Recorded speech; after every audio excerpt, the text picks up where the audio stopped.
Good morning. It's October 23rd, and today we're going to talk about riverfront properties in our 4 or 5 county area.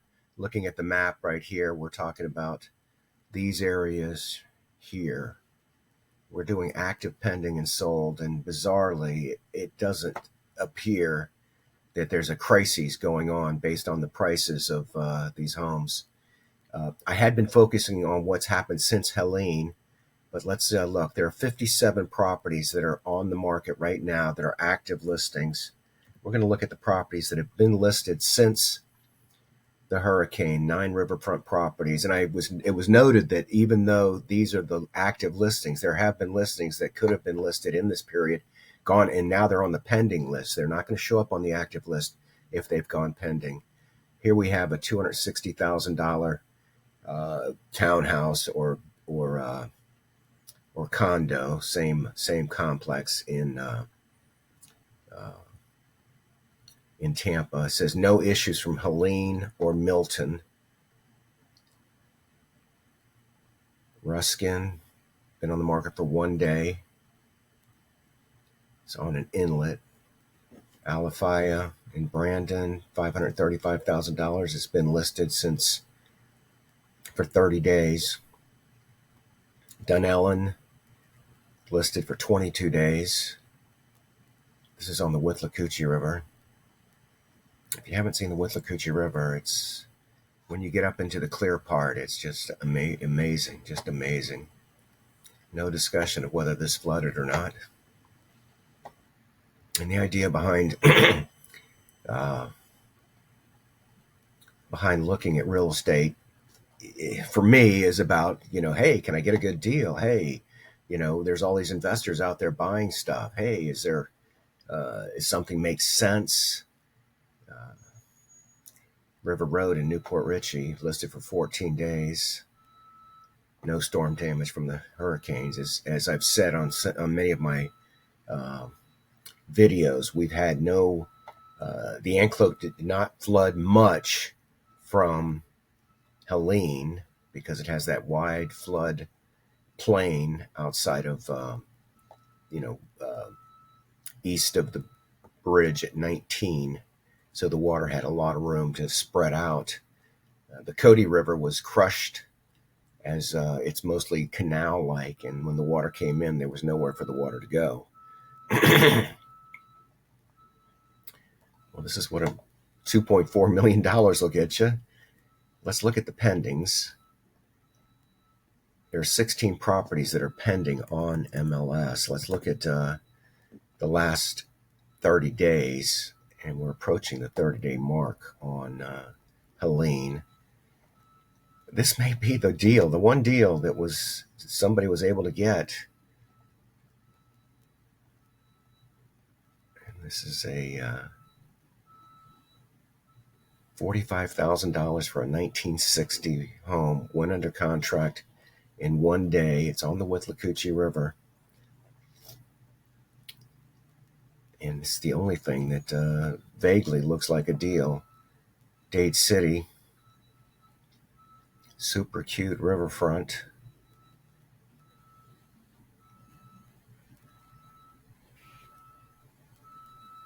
And they don't even mention the name of the river there. No, it's the Withlacoochee River.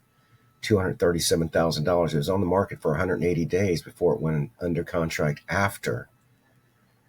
This is the Pitla-Chescody River, also known as the Cody River. It flooded during Helene. This is on the Anclote River. It did not flood. At least these homes along the river did not flood. Another one, Rushmore, the Anclote River, kind of really far up the river, but it's definitely Gulf access. And this is the Hillsborough River, I'm pretty certain. Let's see what they said. They don't name the river, but let's take a look at it. Yeah, that's right on the Hillsborough River.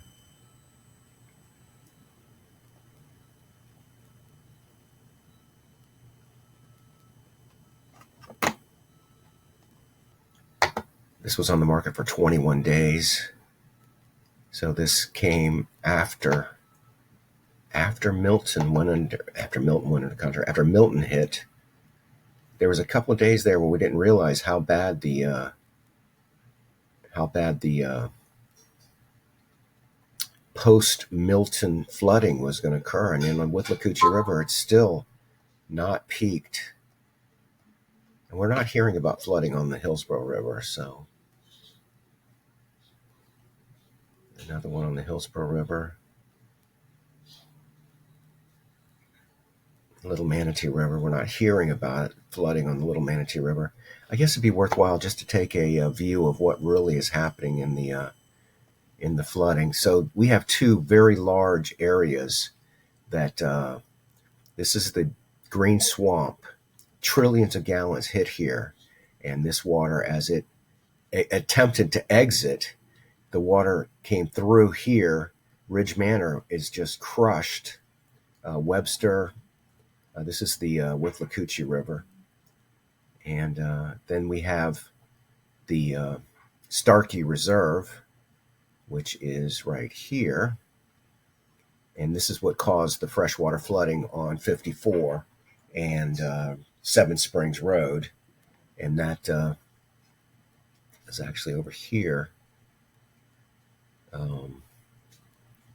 Actually, that's 52. Okay, here's the Starkey Reserve, and then the flooding that was so bad occurred where they closed 54 occurred right here. So here's the river going up. This is the Anclote River, and then as the Starkey started draining, this flooded tremendously right here. And this is the Anclote River. Now the Pythla-Chescody River is right here, and it is mostly, well, it really, it's interesting that the water escapes. It has to go somewhere. The Starkey filled up, and then 2 days later, the water started going down, and it exited. A lot of it exited here. And this river just got crushed, but it didn't last very long. It's nothing like what's going on from the Green Swamp and the damages that occurred on the Withlacoochee River. All right, so here we're looking at pendings. So let's look at what's sold in the last 30 days on the rivers. There have been 8 property that have been sold on the river in the last 30 days. $325,000. Let's just take a look at where this is. So this is so close to the Gulf. When the water has somewhere to go, it will go. But when it has nowhere to go, it will rise. Dunellen, $279,000, went under contract in 15 days. This is a 1 acre property with they stretched it a bit about being on the river. Apparently it's not actually river frontage, but it did make the list for riverfront properties. Another one in Dunellen. This one obviously is on the river. This is the Withlacoochee River.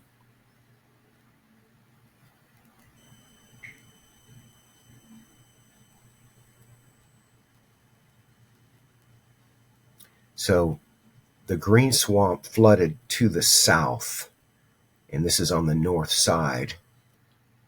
And I'm using logic, and this is real estate. Logic doesn't work, but it is what it is. It's the Anclote River. The flooding here, let's see if we can take a look at this. Okay, no, I don't want to look at that map. Let's go back to the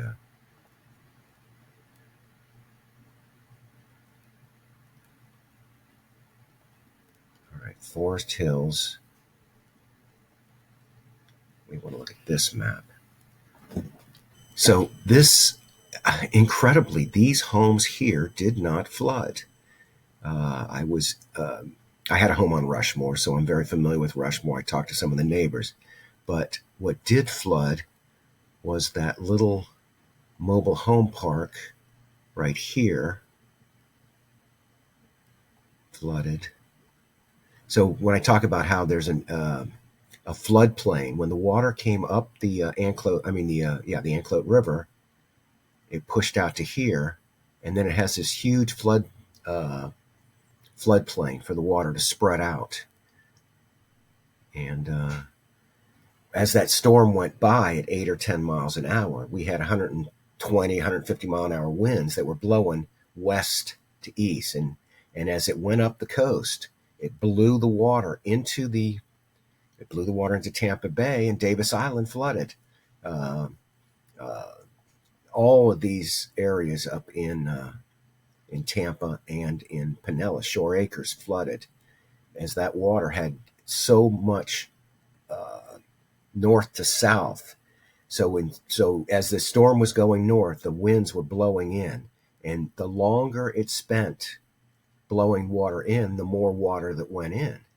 And if you imagine it spinning and it's pushing, and from what I gather, talking to people like in Gulf Harbors, the water was pushed into the into the land for about 20 minutes. Although I hear, I can't verify, but the water that went into Sea Pines up here was it was like a wave that came in and then it went back out. You can't see me, but I'm making hand motions.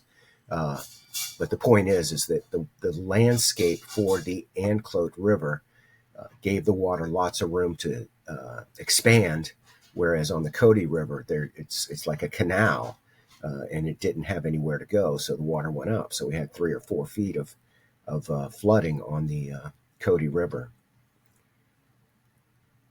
And this is a $1 million home that sold for $914,000 5 days after the landing of Milton, and then 2 days after the flooding that occurred in from the post Milton flooding. I wish I could say that there's some kind of conclusion we can make, and that we'll be more prepared next time. And the answer